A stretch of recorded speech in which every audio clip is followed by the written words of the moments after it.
Hey, everybody, welcome back to Pop Culture Warrior. I know what you guys are here for. You're not here for me, so we're going to jump right into it. My guest tonight is an absolute legend of screens big and small. He became a household name after appearing as Animal Mother in Stanley Kubrick's Full Metal Jacket. He's gone on to play some very iconic roles, Major Mitchell in Independence Day, and Jane Cobb in Serenity and Firefly, John Casey in Chuck, Mike Slattery on The Last Ship, and for those not in the know, he's also a prolific voice actor. You know, he's voiced the likes of Superman and Green Lantern and a number of other characters in both TV and video games. Most recently, he played Coach Allen in American Underdog. Everyone, please give a huge, mega huge warm welcome to our guest tonight, a man who will continue to be successful as long as someone's throwing hand grenades at him. The man, the myth, the legend. Everybody, give it up for Mr. Adam Baldwin. Sir. Woo! Mike. People are excited. Let me tell you something. Our chats, our comments, our social media has been going nuts knowing that you were going to be on the show tonight. So thank you so much for taking the time to be on the show. Well, thanks for having me. That's a lot to live up to. I hope I don't disappoint you or your audience. Never. Anyway, I was looking at your bio that I got. You're gonna go over my bio, but I'm gonna go over yours. You were shot 5 times and you died twice, and you served as airborne combat wounded veteran. And I just want to say thank you for your service. Thank you to all those out there that served our beautiful, amazing country. I couldn't do what I do without you. Oh, God bless, man. Thank you very much. It means the world to me that you would say that. Almost all of our audience out there is military, active, veterans, all that, supporters. So the first question I always ask, regardless of, if we have a comedian, actor, director, whoever, the first question I always ask is, what is your personal connection to the military? Is it, whether you served, a family member, a friend, your dog, whatever? We all have some connection. What's your connection? I didn't have the privilege of serving. I came of age in 1980, and I'd done a movie called My Bodyguard, and my path was sort of in that direction. My father, he served in the Naval Air Corps in World War II.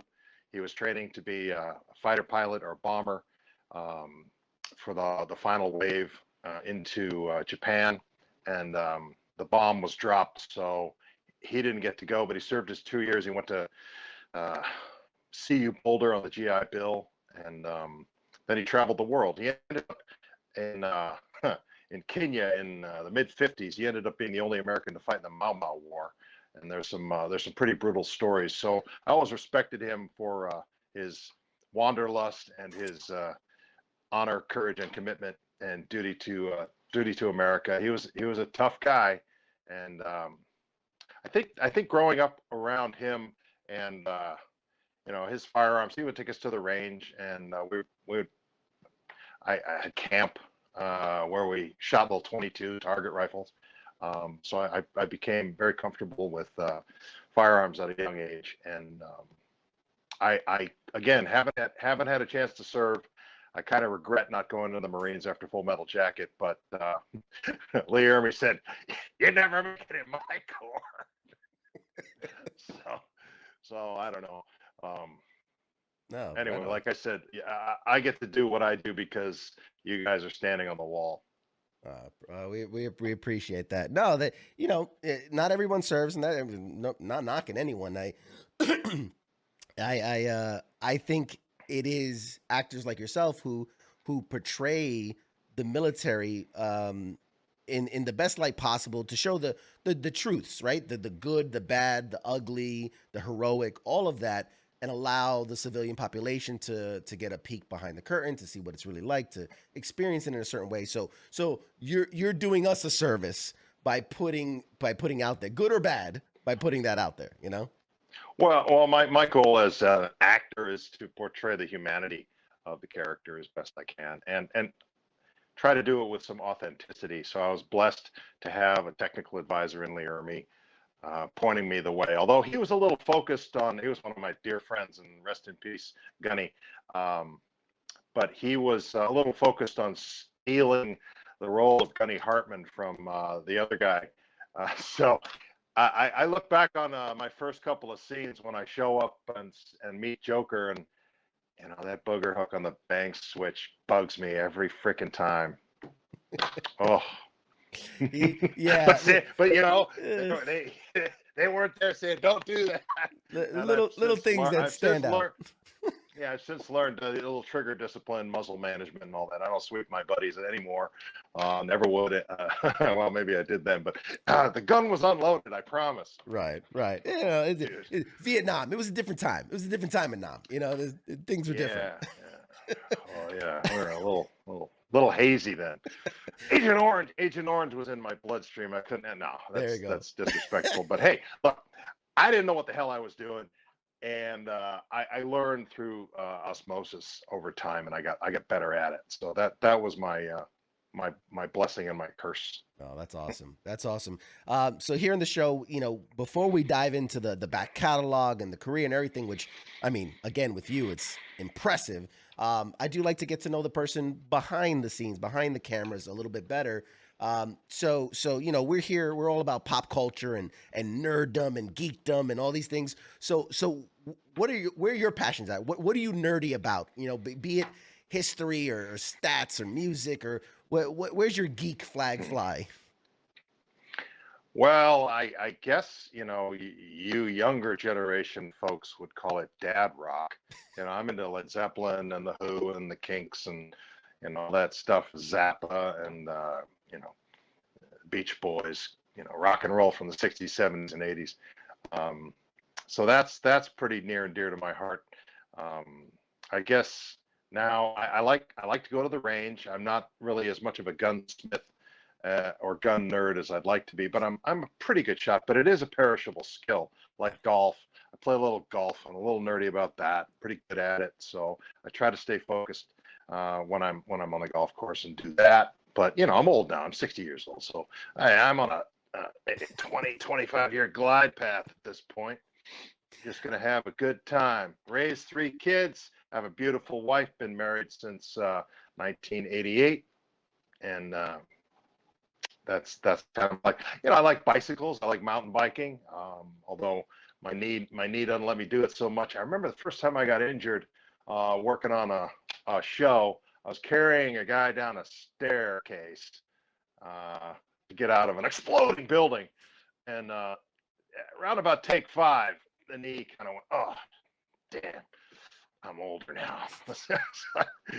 Stay in shape, keep stretching, drink your water, but it's going to catch up to you eventually. Yeah, I hear you're into the tequila as well, right? Just as a sampling, a little bit. I like a good tequila. I think it's the cleanest of the spirits. Beer just makes you bloaty and farty, and heavier. But I like a little nip now and again of the good stuff. Don't drink cheap stuff if you're gonna drink. But I've had a pretty good handle on it my whole life. I have some friends that call me a normie. Jealous? No.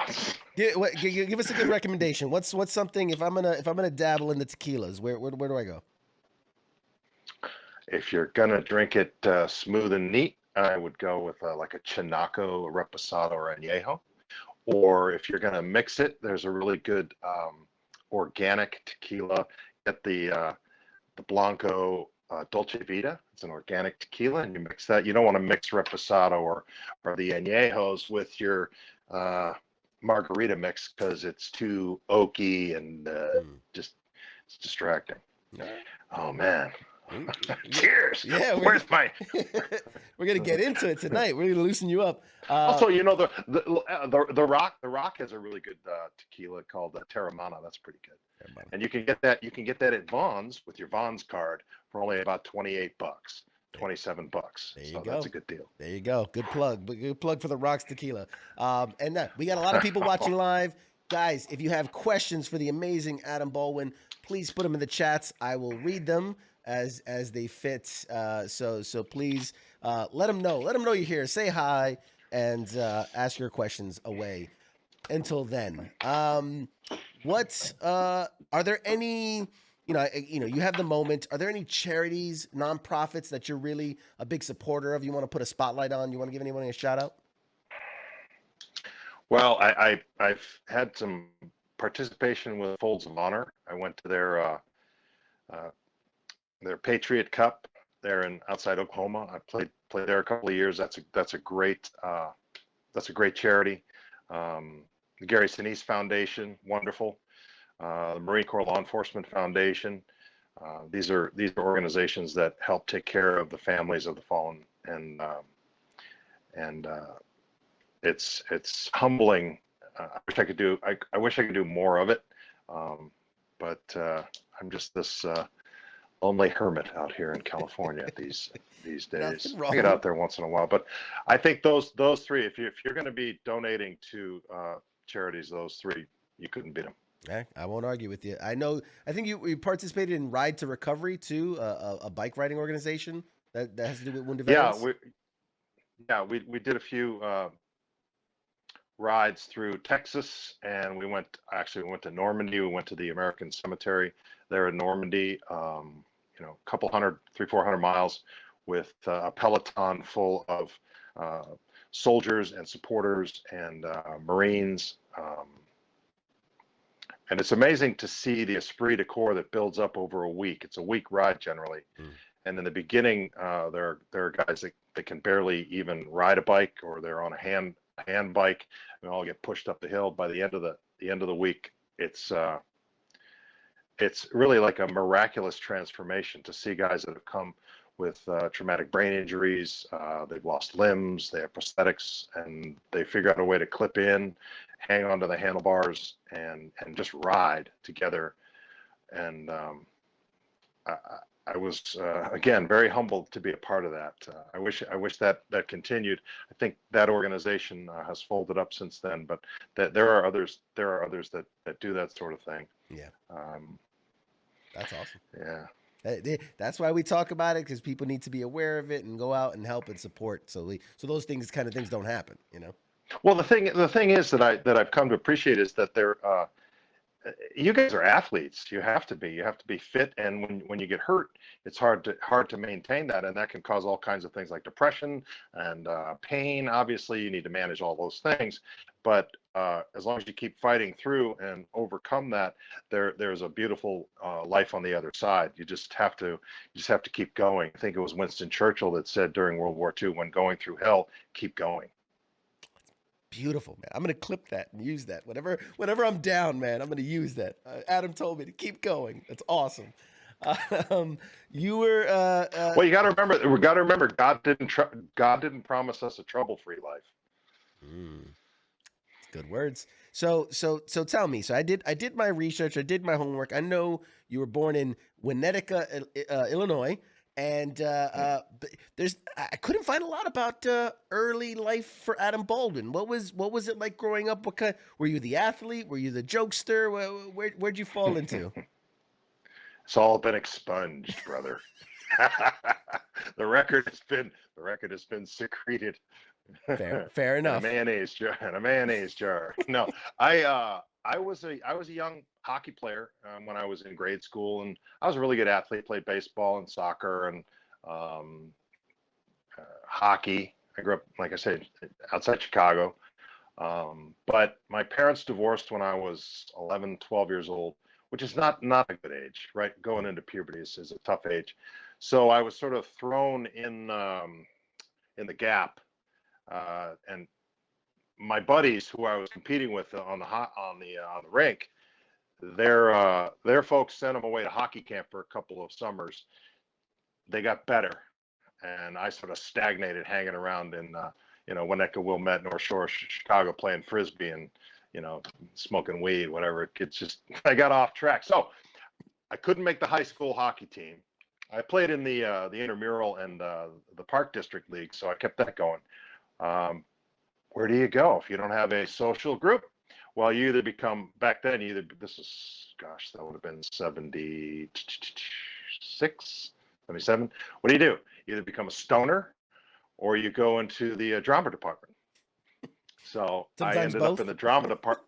Well, there, I don't know. It was 1976, 78, 78, brother. Uh, it was it was really a more innocent time back then. I am Yeah. not condoning any of these behaviors. I was a lost kid, But plays and choir and pretty girls sort of kept me focused. We just tried to keep each other laughing the whole time, and we did, and so that kind of saved me. And then along comes this movie called My Bodyguard, and they're auditioning kids to be in the movie, and I auditioned and auditioned again and did a callback and screen test, got the job. Yeah. So that was my ticket out of my troubled youth. Wow. Into a troubled young adult. And no looking back after that, right? It's all full That's steam right. ahead. That's right. Do you have a memory of like the first time you saw yourself on the big screen, or like the first time you saw your thing, and what impact did that have on you? Well, the director, Tony Bill, he invited me to the editing room so that I could see how film was edited. And so they had this, what was it called? The old green thing. See, the memory goes. Not a rotoscope. Anyways, this editing machine, and it runs the film through it, and you can see it on this little screen. And the editor chops the celluloid together into pieces. That's why they call it a rough cut. He chops it and tapes it, chops it and tapes it, takes out a couple frames here, a couple frames there. So I was able to see then what I looked like and sounded like. The word that was harder to hear myself and get accustomed to my voice than it was to actually see myself, because we all have a mirror, but we don't all record our voices and hear it played back. Yeah. So that was more shocking. Like, I don't know if you've ever listened to your show back, but your voice is probably embarrassing to you at times. It's cringy, very cringy. Oh, just kidding. You said your audience appreciates this sort of like. We had a roast of me on this show, so there's nothing you can do that's gonna do any. These people burned me to the ground. Good, nice. So from Heath in the audience, he wants to know, when you become the big actor, what was your first big purchase? What was the first thing you blew some money on? 65 Mustang.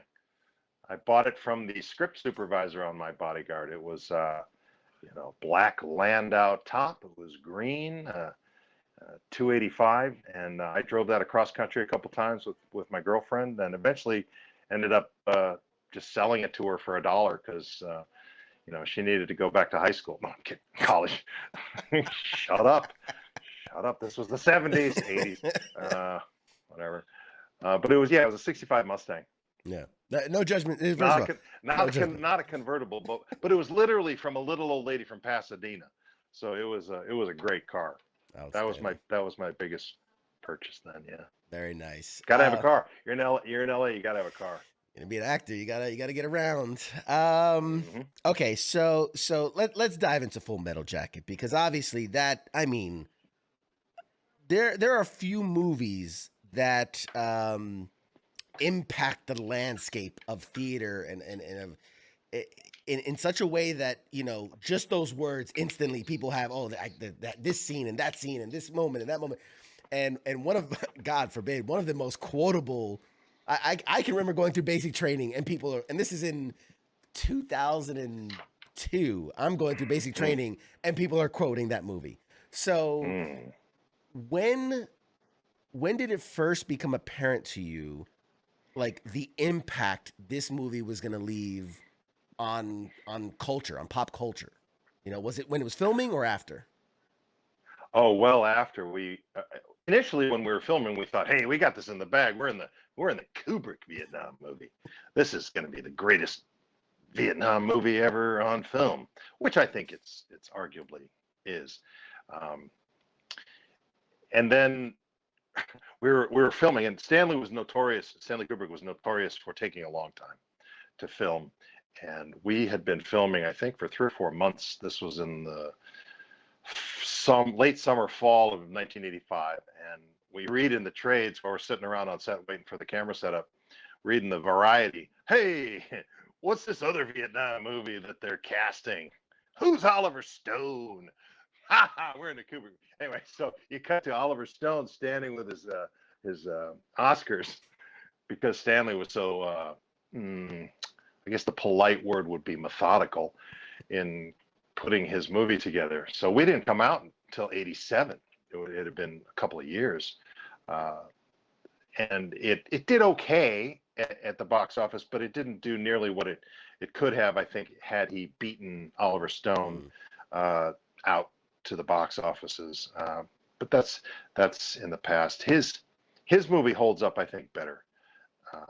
But that's just me. I'm biased. I think it portrays the Marines in a better light than Oliver Stone portrayed the Army guys in Platoon. You know, they were just villains. And I was like, it's not quite how it goes. You know.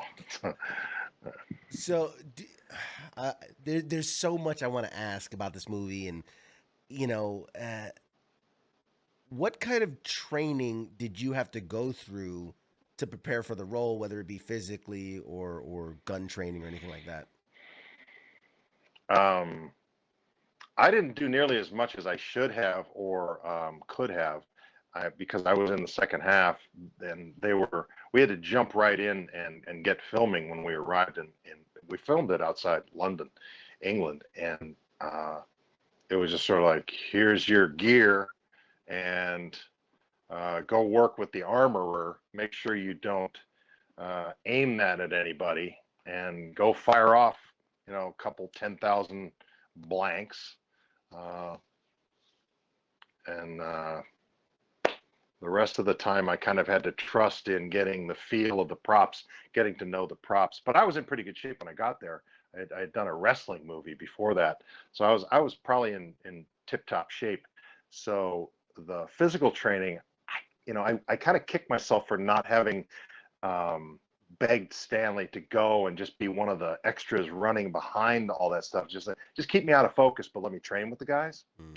But I was young and dumb and didn't think about it, and but that's hindsight. So I didn't have as much training as some people might think, but it's clear when you look at again, my fingers on the trigger. I had very poor trigger discipline, and I mean, I think we can forgive you. Like for instance, Phil here wants to let you know. See, now when Phil here watches this movie, he's gonna go, aha, he's right. I noticed it before, but now that he said it, oh yeah, that's bad. Yeah. Well, lame. Here you go. Just so you understand, Phil says Animal Lover was the reason I picked my MOS when I enlisted into the Marines. So, wow. I mean, well, you inspired a generation. Well, I appreciate that. I've had a lot of people tell me that they became machine gunners thanks to Animal Mother. The arc of the story with Animal Mother and 8-Ball is 8-Ball was supposed to be one of his ammo mules, and Dorian Harewood, the actor who played 8-Ball, he was supposed to stay with us all the way through to the end of the sniper scene, but he was married and he missed his wife and kids, and he wanted to finish his contract and come home because none of us were getting paid much, but that's one of those things. Well, we would have done it for free, but they were paying us.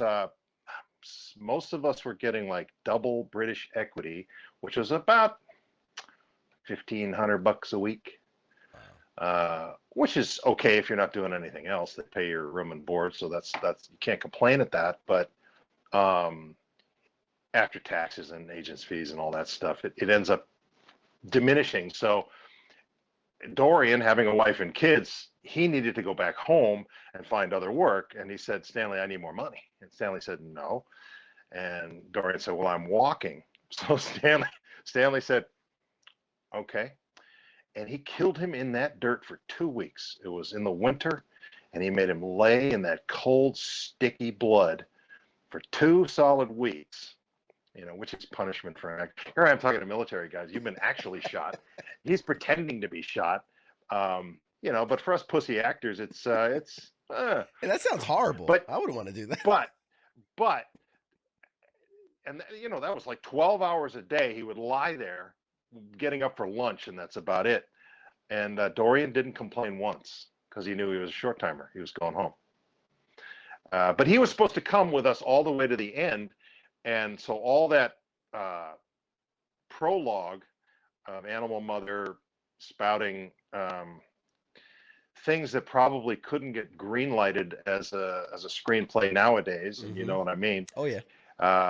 And I won't repeat them here. Just watch the movie. All of that stuff pays off because he and 8-Ball save each other's ass in that final push into the sniper. But that went by the wayside. Yeah, there was definitely a lot there that that more could have come of it. Man, there's so many guys. Keep the comments coming. I'm trying to keep track of it. There's a lot of it. Kaz makes a really good point that he says the beautiful thing about Full Metal Jacket is that it's two very good movies kind of rolled into one. And I agree, like, because that first half of the movie, the basic training experience could be its own film and have its own conclusion, and then obviously the experience in Vietnam being something completely different. That was awesome. It is. The second half of Full Metal Jacket is one of the greatest war movies ever made, in my opinion. Only to be superseded by the first half, which is probably the greatest boot camp sequence you're ever going to see. I mean, there is no one. Yeah, no one like the Gunny. The Gunny is a scary man. It's a scary man. I've had I'm sure not as much as you, but I've met him a few times before he passed, and even just being in the presence of the man is just super intimidating. When I'm like, I was just like, oh my God, you're the guy. Right, but he's a loving man of God, and he pushes people. He pushed people to be better and to be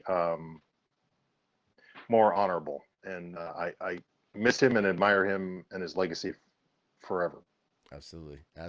Yeah, he did a few. I was in the hospital when I was injured, and he did a few tours. He would come by, multiple times throughout the year and visit the guys, and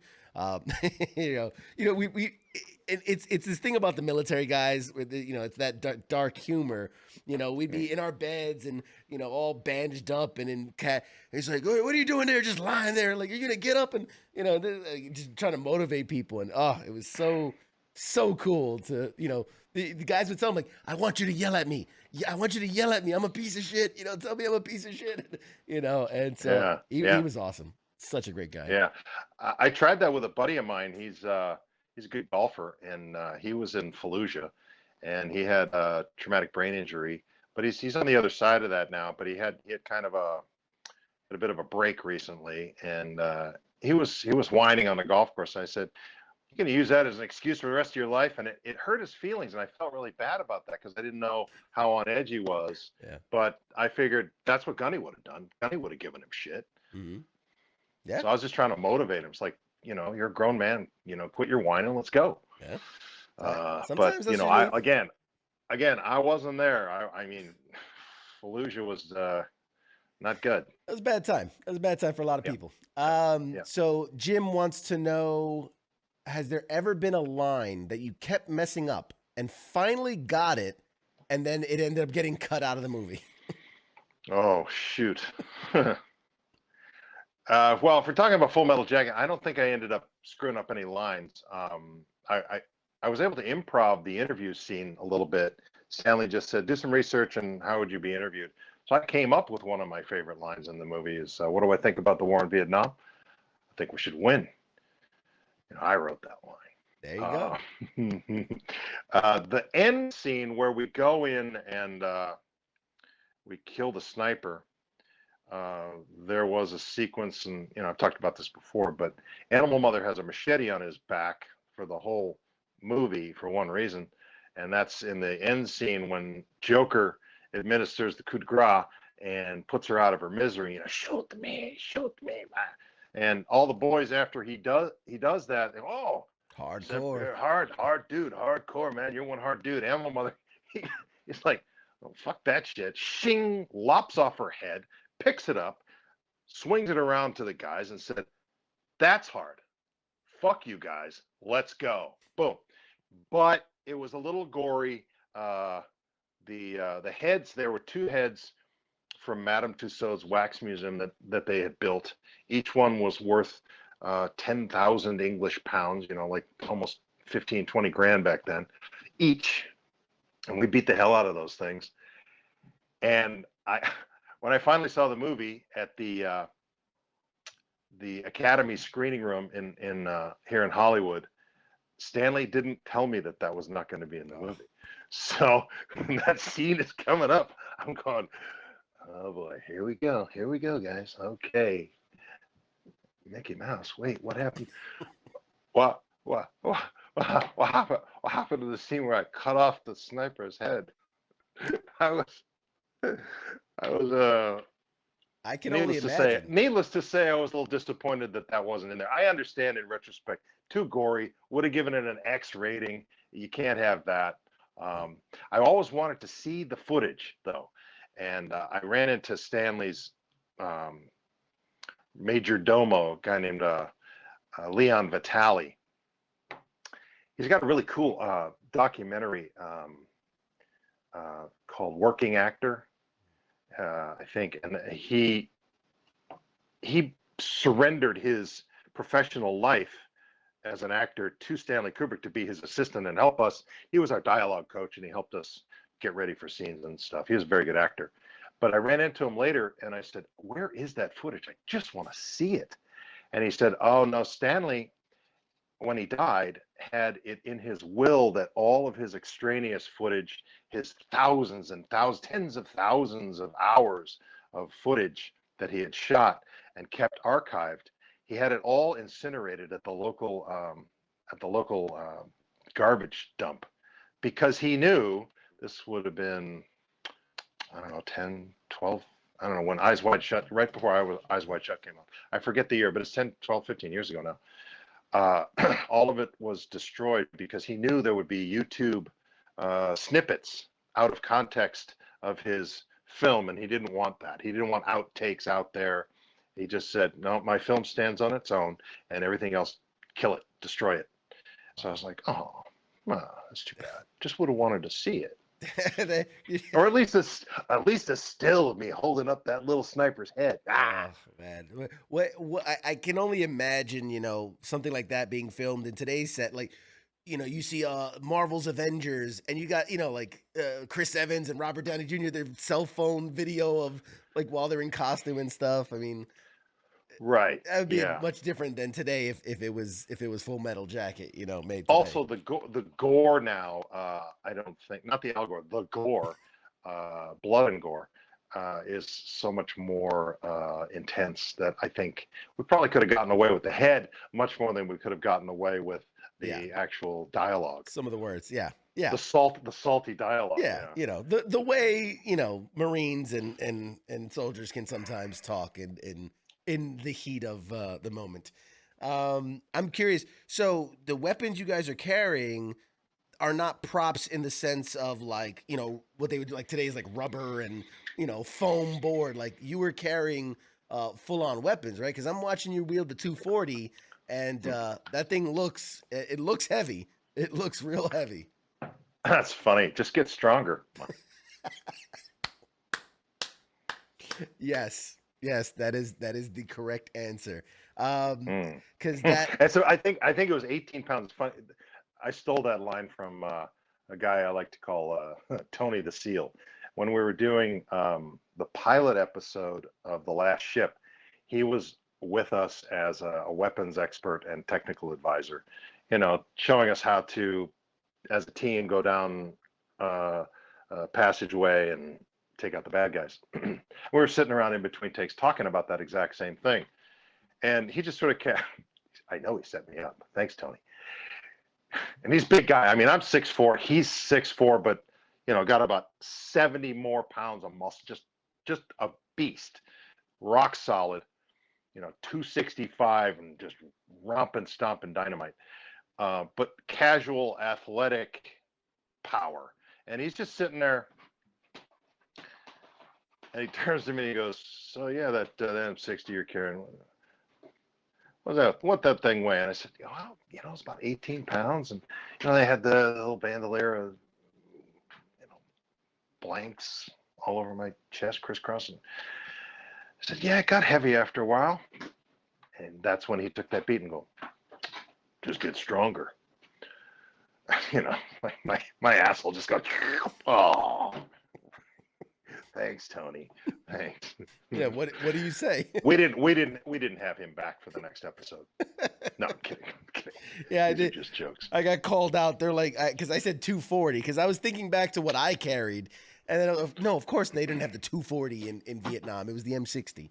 I got people calling me out on my own military trivia here. That's okay. That's a really fun gun to shoot. Yeah, that's just, I had a blast, and Stanley just said, more bullets, more blood, more smoke, more fire. Adam, animal mother, just let her rip. Great. But it's a great gun because it has that inner, see, again, I'm not a real gun expert, but it has that recoil buffer system in the butt, so it's easy to shoot. It's heavy, but it's easy to shoot. I got stronger. But there's one scene where we're running into the Ville after the mortar attack, and Lieutenant Touchdown dies, and there's this long sort of steady cam tracking shot of us running and leapfrogging each other into the Ville, and you can see me at the end of that, you know, throw my back up against the wall and just go, because it was probably, you know, we ran probably 200-300 yards, and you know. And I'm sure it wasn't one take either. Oh no, God, that was probably take 10. Yeah. Back to one, Adam. You look like you're out of breath. I don't want to seem like Animal Mother's out of breath. Like, okay. Copy that. Act like you're good at this. Act like you're in shape, Adam. He picked on me the most in the early going, I think, because, you know, you take down the big guy. I was the big guy, so anytime I was not saying the lines exactly as he wanted to, he'd say, just better acting, please. Oh. No, he knows how to get under the skin, right? He knows how to. He was right. We were young and salty and stupid, but. All right, fair enough. Let's jump to another one of your most beloved characters, Firefly, Serenity.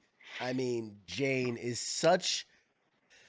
I struggle to think about this because it is such a beloved series. There's such a fandom for it, but I can't think of another series now. Like, let's be honest, it didn't last very long. It was short-lived, but I can't think of another fandom that is as passionate for Serenity and Firefly as the fan base you have for that. Why do you think that is? What is it about that series that just people are so connected to?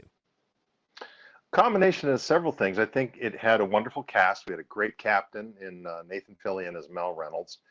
And the old saying, shit rolls downhill, is true. If you have number one on the call sheet is a good guy and an entertaining guy, then everybody else tends to follow along in his slipstream. Zachary Levi on Chuck, same thing. Really wonderful, talented guy. And I think the writing was original. The writing was really cool and fun. And every cast member fit their role perfectly. We just what happened with Firefly was 2002. It's 20 years ago. 2002. There was no streaming services really, and there's internet was there, but it wasn't like you could watch a lot of stuff on it. So the alternative for it to go anywhere wasn't available to us. Fox Television had really only 2 hours of primetime real estate, they call it, the 9 o'clock and the 10 o'clock hour, or the 8 o'clock and the 9 o'clock hour. 10 o'clock was just the local news. And that was the first year of American Idol. American Idol took up all the oxygen, and we filmed a pilot for Firefly. It was 2 hours long, and they didn't have the real estate for it. There were a couple of other really good pilots competing. There was Fastlane that McGee delivered, which was young hot people in cars, and they're cops, and they're catching people, and they're sexy, and slick cars. and then there was John Doe, which was Dominic Purcell, which was a really good show. And so they got the Wednesday night slots, and we were relegated to Fridays at 8. And the young people aren't home watching that kind of show that we had Friday nights at 8. At least they weren't then. I don't know what they're doing nowadays. Well, not even, I guess.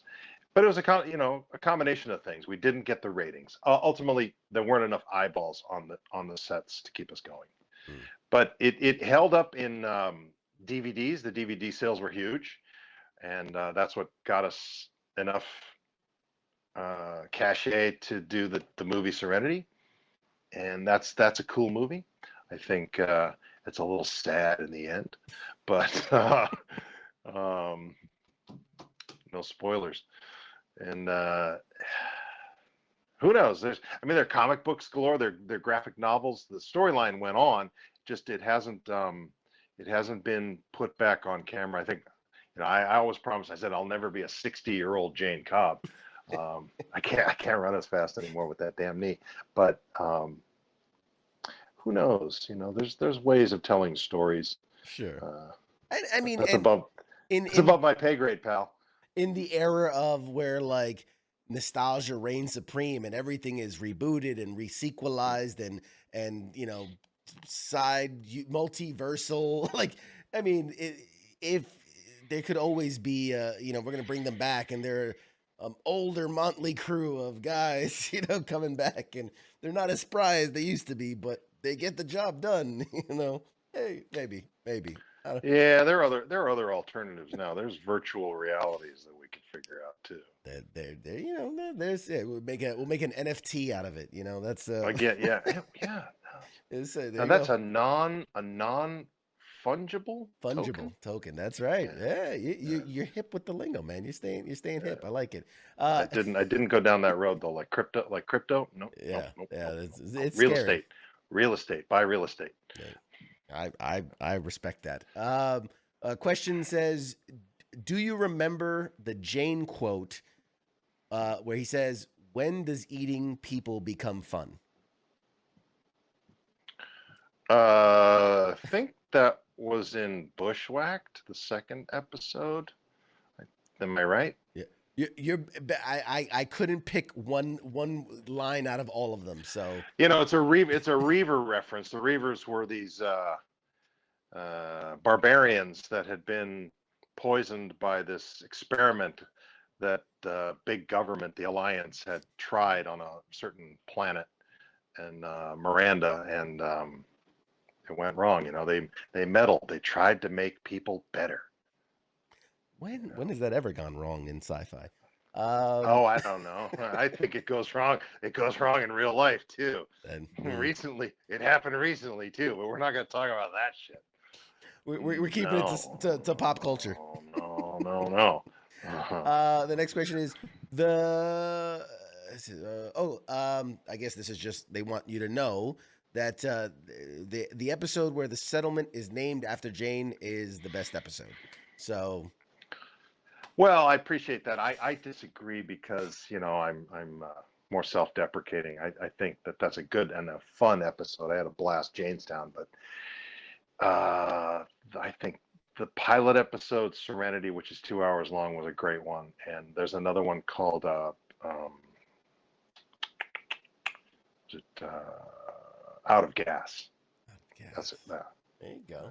Where it does, a lot of character development, flashback. Where do these characters really originally come from? I got to I love it when I can put dirt and sweat on me and grow my facial hair out and get all scruffy and nasty before it turned gray. Actually, it was gray then. We colored it then. I was the sexiest newcomer, TV Guide's sexiest newcomer in 2002. Yeah, 2020 years ago, and I was 40. Tricked him. I tricked him. Makeup and hair dye. Hey, that's how you say. Well, 40 is the new 20. That's what it is. You're staying ahead of curve. Again, keep stretching. So, question from Jim. He says, "You're the best one here. Are actors bummed out when they make it on a blooper reel?" Like you find yourself on a blooper reel. Well, I would always, if I blew a line, I would always just say fuck, fuck, fuck, fuck, fuck. So if that was going to be my blooper reel, it's going to be that, um, for the most part. Mm. I can say fuck on this show, can I? Yeah, fuck it. Why not? Yeah, fuck it. All right. I bummed out. Some people embrace it, like Nathan and Zach. They loved it. I was just more concerned about let's get the day shot, guys. Let's not spend too much time horsing around because time is money, and I don't know. That's just sort of the way I was taught to keep working. And also, I was one of the elders. Ron Glass and I on that show were the elder statesmen, and we just had to keep it about the work. Keep it about the work. This is funny. Let the really funny guys do the bloopers. Right. Okay. Because they're priceless. They do it. Like Alan and Nathan on that show are just priceless together. Hilarious. Mm. Yeah. I can't imagine. As a fan of the show, I can't imagine being in the presence of these guys and just because what we see obviously is the finished product, but seeing people play with the characters or do things in and out of character that we don't end up seeing in the final product. I'm sure that's a nice little bonus of getting to be behind the scenes and act with them, I would imagine. Yeah, it is, and some of the most entertaining stuff happens in between takes, and it can be distracting as hell, especially for someone that has trouble memorizing his lines.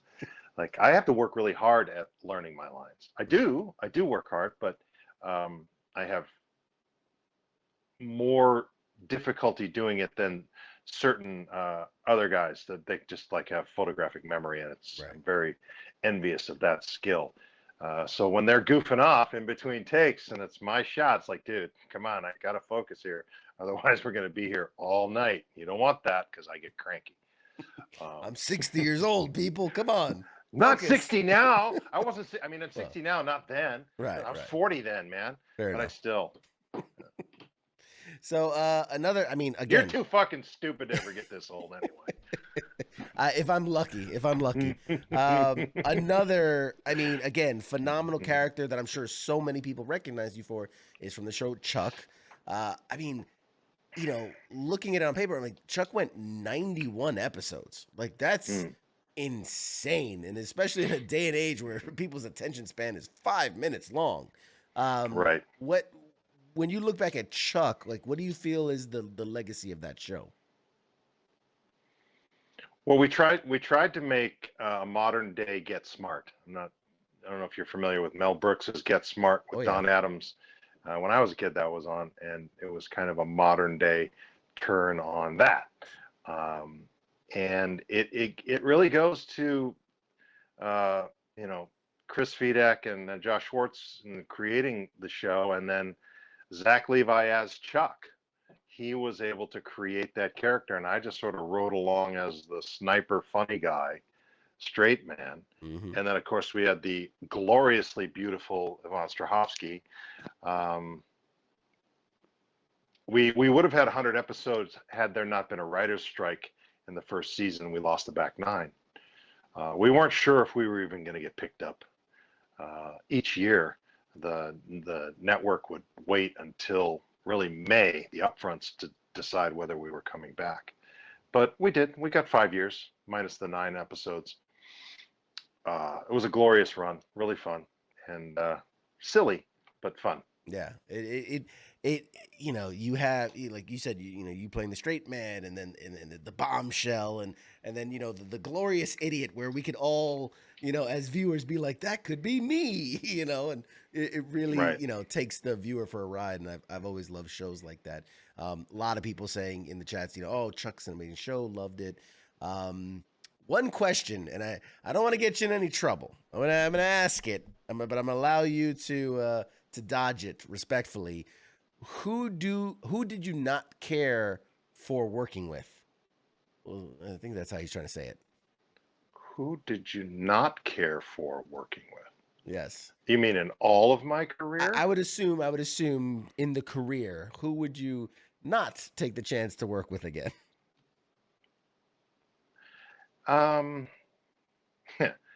I would be my own worst enemy. I wouldn't want to work with me again if I were me. Um, I try to get along with everybody. They probably don't look at it the same way, but I show up and do my job and go home. I try not to hang out afterwards. Uh, there really aren't. I can't really think of any. That's not a bad career right there. Nobody jumps to No, mind. That's not a bad career. no. Uh, Who? the you don't necessarily make friends. You may make enemies, just because there's a pressure cooker. Making movies and TV is like it's battle without actual violence. Mm, There are no bullets flying and there's no explosions, and the fisticuffs generally don't land. They're not intentionally landed um, most of the time. So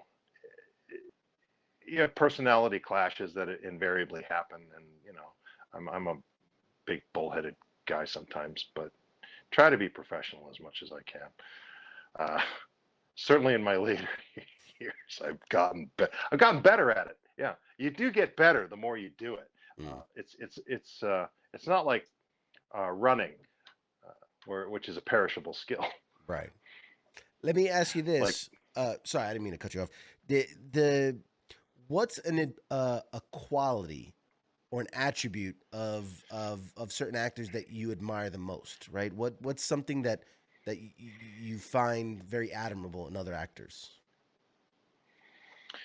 the ability to say yes in a scene, not necessarily the word yes, but to go along with playing the positive. I like to call it play the positive aspect of a scene.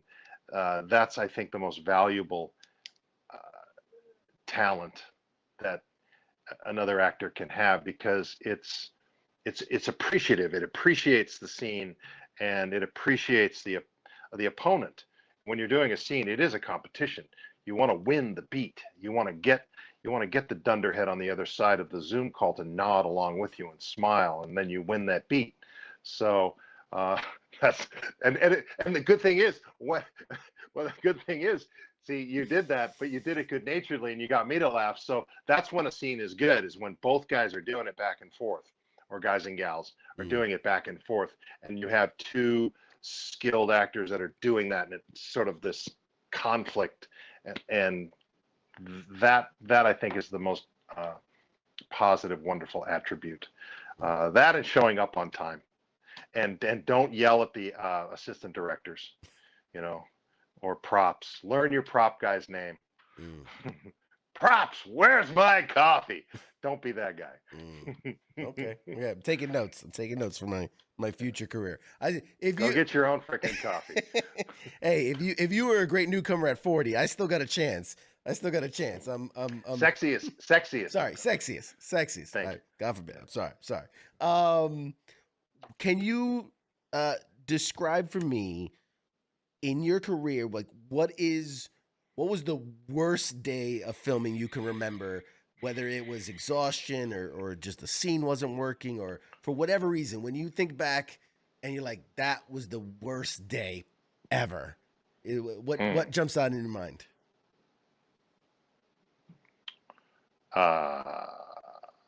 Wow, the worst day ever. Huh. Covered in blood and guts. You're freezing. No. Your back's Okay, killing you. maybe in Houston, Roy Scheider and I were doing a movie called Cohen and Tate. It's a story of two hitmen who are hired to kidnap the son of a wealthy business guy uh, and hold him for ransom. Instead of just kidnapping the business guy, we Right. kidnapped the kid, Obviously. and the kid then. It's funny. My dad, he watched the movie. He came down to visit me in Houston. Um, he said, when you kidnap the kid, why didn't you just tie him up and put him in the trunk? The whole movie is him yapping at you and getting you at each other's throats, when you could have just gagged him and put him in the house. Like, Dad, then there's no movie. But I think the worst night was a winter night. We were filming in an oil field outside Houston. And if you're familiar with Houston, it's very damp and cold. and again covered with blood. I get prosthetic, fake shot in the face, bam, bam, exit wound, blood all over myself, and then going into this big shootout fight scene all night, maybe 2 or 3 nights. That was probably physically the worst because it was just so bloody cold. I don't like being cold. I was younger then. I could get away with it. I only got fired once, but that wasn't my fault. The lead actress, she got fired, and the person they hired to replace her was like 15 years older. So I was supposed to play a love interest, and I was too young. I was only probably like 20 at the time, 21. It just wasn't going to work. So they hired another guy. That was a little devastating when you actually get the call from the agent. Look, it's an adjustment period, and we're going to transition. But you'll get other work. Yeah, we thank you for your time. And yeah, well, they paid me, so at least I got paid. But things like that. Okay, all right. Probably the worst day was that screening of Full Metal Jacket, and having it the sniper, the head scene gone. That, I would imagine that that's a triumphant moment for the scene, like for that specific scene, for the character arc. That is a powerful moment. I know. Sorry to rub it in. I'm like, man, that would have really been awesome to see. There's another scene, although they do come back. There's payback in your career, like in Independence Day, when the alien has Brent Spiner, choking him out, and he's mind melding with the president, controlling him, all that, and the general says, "Is that glass bulletproof?" I go, "No, sir." Bang, bang, bang. We shoot through the glass and kill the alien, or shoot the alien, and then Major Mitchell goes and coup de grace shoots the alien in the head. That wasn't in the script, but I suggested that maybe we could do that. And the director said, "That's a good idea. Shoot that second unit, and we'll see if we like it. We're going to go do the other scenes that we have on the schedule." So I hung back with the second unit. We shot it, and it stayed in the movie. There was an arc in the Patriot.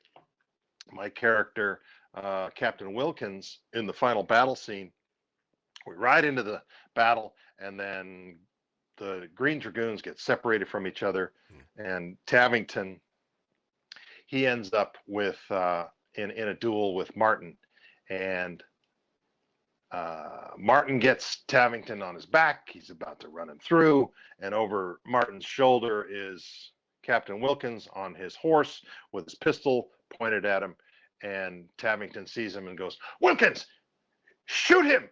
Don't just stand there, do something," or something, And I raise the pistol and look at Martin, and we have a sign of respect, and we look at this scumbag, Tavington, and I ride away. So there's sort of this, and then Mel kills him.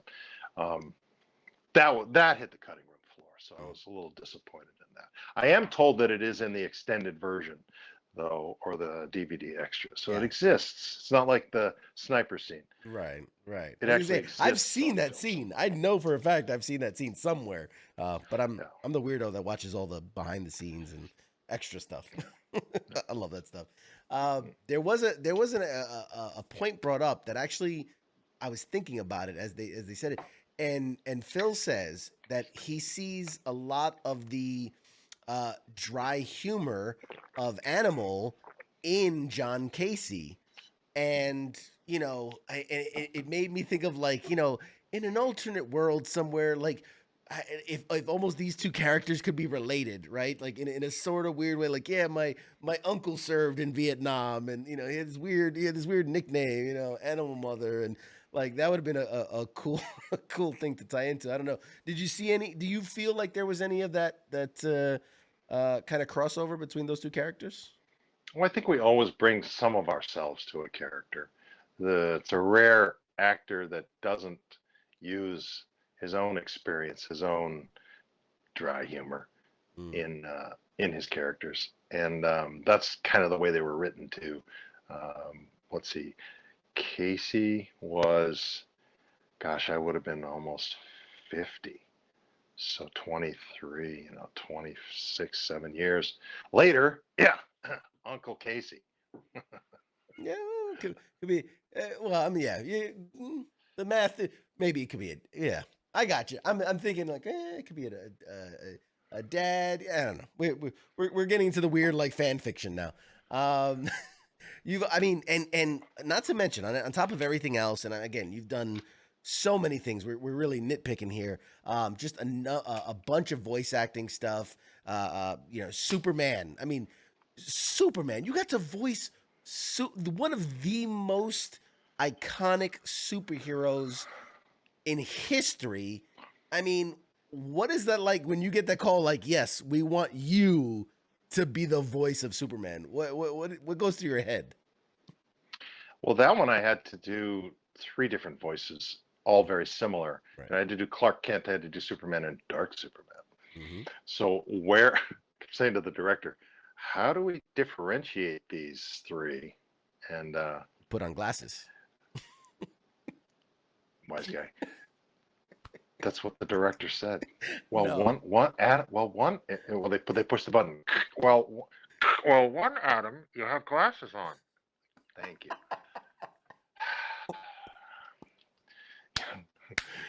Oh my God. How do you say your last name? Carrasquillo? Yeah, that's pretty good. I'm Michael Carrasquillo. What I really want to do is direct. One day. Yeah, so One day. so Superman is like this. Dark Superman's a little more like this, and Clark Kent's a little more like this. So there's a subtle difference. Um, it's a living. Baby needed new shoe. Baby needed new shoes. Honey, go to work. Okay. I mean, so on top of that, I mean, you did a voice for Green Lantern. You did 48 episodes of the Jackie Chan Adventures, which that one I saw in your resume. And I'm like, that one, I remember that cartoon. I don't remember there being 48 episodes of it, but at all. But you were there. That came on along at a very good time for me. Firefly got canceled, and I got that Jackie Chan Adventures. And there was a point where we were in the recording booth, and I was sad. I was bummed out that the show had been canceled, and one of the other actors in there, Clancy Brown, great actor and a wonderful guy. He's in between coffee break or whatever, and I'm just going, man, is this what it's come to? Am I just going to be Finn on the Jackie Chan Adventures from now on? And, I had 3 kids. I was like, oh no, what am I going to do? How am I going to pay for school? And Clancy goes, what's wrong, brother? And I said, I'm just so down. I had that show and now it's not going, blah, blah. Why can't I be George Clooney or something like that? And he goes, no, you got it all wrong. You got it all wrong, brother. Don't compare yourself to anybody else. It's not about the highs and the lows, not ups and downs in life. It's zigs and zags. You're zigging and zagging. We're all in this sort of earth plane, and eventually we all fall off the edge. So he said, just don't compare yourself. You're on your own path through the forest. Just walk that path. And it really was a good sense of perspective for me, a very motivational, and I tried to keep a stiff upper lip since that point. And when you take love and confidence into a room, positivity, you tend to get more jobs than when you bring in fear and negativity. That which is not love is fear, or that which is not fear is love. And so that goes for any interview. If you go in, you like the game, you love the people, and you love the words, and you've worked on it, then you're going to be the best you that you can be, and they're either going to hire you or not. But you're not going to walk away from that audition or interview saying, God, I wish I'd just prepared better. No, it's just you weren't right for it. You get told no a lot more than you get told yes, and it's taken me I guess it took me about 25 years to learn that. Wow.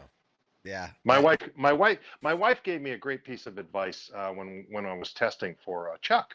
Actually, she said, just go in there and make sure not only that you love the character and the people that you're auditioning for, also love on your competition, because there's always at the final stage there's one or two or three guys maximum that you're competing against, and just if you love on them, there's no negativity of envy, jealousy, fear that comes up. You're just like, dude, if you don't get the job, I hope I do. Wait, I said that backwards. No, I didn't. That's fine. It works I either said way. what I meant. No, I, I say that to folks in the elevator on the way down. Well, if you don't get it, I hope I do. And they look at me like, what? Hmm. It's Hmm. like Gene LaBelle was this great the great judo Gene LaBelle. He's famous for having choked out what's his name, Seagal on the set. Anyways, his hands of steel, 6-degree black belt. Um, and you've met guys like that who have mitts for hands. They have catcher's mitts for hands. You probably have them yourself. But there are really like Tony the Seal, same thing. Catcher's mitt hand. Johnny Bench, same thing. Judo Gene LaBelle was like that. He had a vice grip, and he would gently take your hand, and he'd say, "You feel great. How do you look?" Never forget that guy. Mm. Mm. God, you're dropping all kinds of wisdom. I'm using all of these from now on. We've been going a while now. Do you have a little? You want to do a quick lightning round? You want to do a couple quick innings? Holy shit! It's already 7:30. Wow. Time Okay. flies. Yeah. Yeah. Let's go, man. Lightning round. Hit me. All right. What's your craziest fan interaction? This one. Who said anything about a fan? Moving on to the next question. Got him. What's something that you did you're super proud of, but maybe didn't get its fair shake at the time, or that you wish more people would go now and see?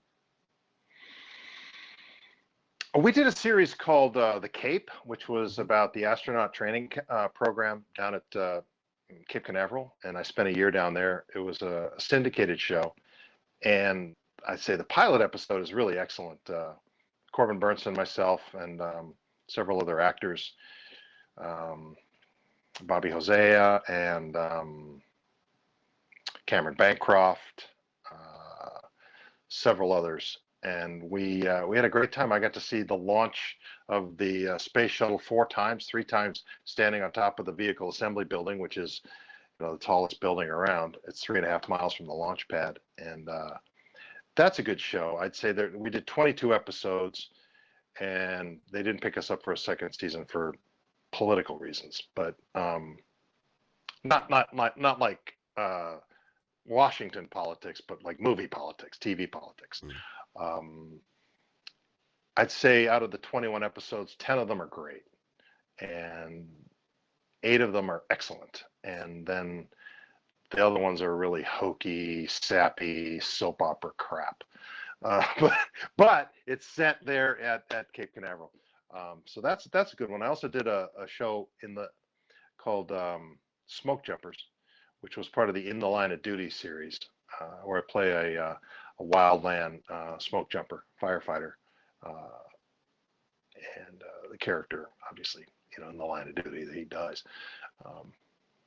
So that's a good one. Okay, I'm gonna check it out. If I wasn't an actor, I'd be. Oh,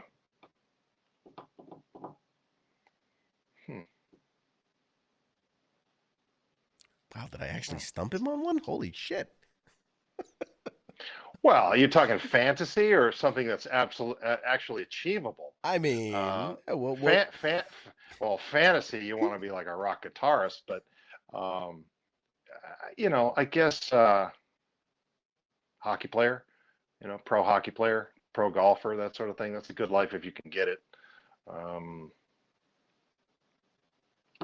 Okay, fair enough. Fair enough. Favorite memento you've stolen from a show? Borrowed. heck.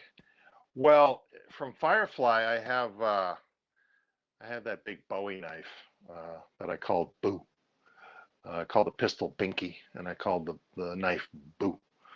So it's in the other room. I'm not going to go get it, but it's it's this gigantic Bowie knife, and it's got a really cool handle on it. Some people have texted me or tweeted me and said, "Oh, I got your knife from Fire." I was like, "That's a replica. That's not the right one." Yeah, that's But always but good for you. And he, "Oh no, I spent $2,500 on this." Like, well, it came with a copy on him. certificate of authenticity. That's right. There's your signature. That's not my signature. I love those. What else? What's the favorite acting memory? Like a scene, something that you were like, that was it. I was in the moment. The best thing I ever shot. Best moment of acting. Gosh, the sequence where I run across the courtyard and approach 8 Ball as he's getting blasted in the courtyard. That was all so realistic to me because we were really blowing stuff up. It was all squibs and blanks, but it was loud, and You were I feeling think it. the reaction time was really feeling it. That and the redemption of going back and filming Serenity when we are being chased by the Reavers. We had this whole rig on a truck and this boom arm that came out from the truck, and the mule we were zipping along on was hovering over this trench, and we had cranes on other trucks that camera cranes that were zooming up and down and bobbing and weaving. That was hard and physically demanding. Hanging on a wire for 10 hours a day that was great fun. But the actual redemption itself of getting the resurrection of Firefly was great for all concerned. So that I think at that point I was very, very happy. All right. If we'll close out with this one. If you could fan cast yourself into any role, be it something that's already shot or something that hasn't been shot, what would be the thing that you think you would be perfect to play? The character, the franchise, the series, the universe, anything. Clint Eastwood's already done it. Okay, you want to be the next Clint Eastwood? All right. No, it's just I could never even come close to that. But that's the sort of thing, that kind of career. If I could have had that one, but I'm happy with who I am. He's one of the reasons that I got into the movies and watching movies. My dad used to take me to those shoot 'em ups, and so I've had the honor of meeting him a couple times. That guy. Well, I'll tell you what. Earlier in this very episode, we fan casted you on something. All right, I'm going to run it by you. I don't know how much you know about the comic book lore and things, but this is a pretty big one. We're saying Doctor Doom. Okay, Fantastic Four's Doctor Doom. We think you have the presence, you have the ambiance, you have the stature. We think you can play the tough. Because he's misunderstood. He's dark. He's brooding, but he's also kind of likable. Kind of funny. I am kind of likable. I think I got that going for me. I'm kind of likable. I think what do you think? You think you could do Victor Von Doom? You can do like a Lithuanian, Eastern European kind of character? Probably could. I could probably do that. Yeah. All right. That's a TV shot. All right, we're gonna go with somebody else for Doctor Doom, but that's all right. Thank you for coming in. Thank you for auditioning. No, I think you'd be great, man. I think you'd be a great Doctor Doom villain against the Fantastic Four. Would you ever do a big superhero, big Marvel, DC kind of thing? Would you do it? They can't afford me. Fair enough, sir. Fair enough. Last thing, do you have anything you want to promote? Anything you want to talk about? Any your socials? Where can people follow you, find you, support you? What do you got? Nah, none of that. I don't do any self promotion. None of that. You got to find me on your own. There you go. Check out my library. I got a big library. I love you, Michael. Thank you for having me on. I appreciate it. This has been an absolute blast. I know you're going to be at Shore Leave just outside of Baltimore. In almost 10, 11 days. Hey, man. Yeah, that's the one thing that I should say is, Shore Leave out in, is it Hunt Valley. Hunt Valley, yeah. Just north of Baltimore. So Just if you north can of come on Baltimore. out and check it out, we'll have a good time. Yeah, and I will be there, sir. We've got to meet face to face because I got some things I got to say to you. You know, gotta give you. All right, bring tequila. There you go. I got you, bud. I got you. Tequila and hand sanitizer. We'll be there. All right, we're gonna toss to a short break. I'm gonna go say goodbye to Adam. Everybody, this has been the absolutely amazing Adam Baldwin. Not to be confused with those other Baldwins. This is the best one. We will see much more of you soon, guys. We'll toss to a short break. Be right back with more after this. Shots. Hoorah.